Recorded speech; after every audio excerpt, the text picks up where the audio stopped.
Hello বন্ধুরা, কেমন আছো সবাই? আজ টুকিটাকি রান্নাবাটির রেসিপি হলো গেরি গুগলির ঝাল। অনেকে এটাকে বলে গরিবের মাংস। কষিয়ে রান্না করলে সত্যি মাংসের মতো খেতে লাগে। গেরির ঝাল করার জন্য ডুমো ডুমো করে আলু কেটে পরিমাণ মতো নুন দিয়ে ভেজে নিয়ে তার মধ্যে পেঁয়াজ কুচি দিয়ে একটু ভাজা হলে আদা রসুন বাটা লঙ্কার গুঁড়ো দিয়ে নাড়াচাড়া করে আগে থেকেই নুন হলুদ দিয়ে ভাপিয়ে ধুয়ে রাখা গেরিগুলো দিয়ে ভালো করে কষাতে থাকবো।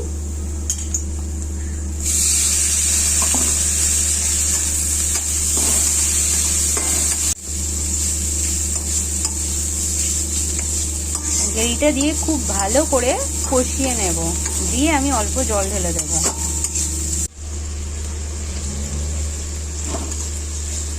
মতো চিনি দিয়ে দিচ্ছি।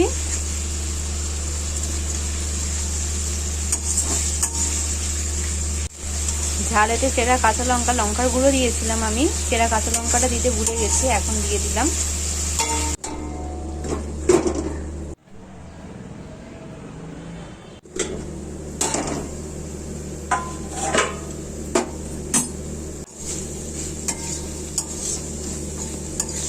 জলটা শুকিয়ে মাখা মাখা হয়ে গেছে, আলুগুলো আমার সেদ্ধ হয়ে গেছে, গেরি আর আলুটা সেদ্ধ হয়ে গেছে। এবার নামিয়ে নেব ধনেপাতা ছড়িয়ে।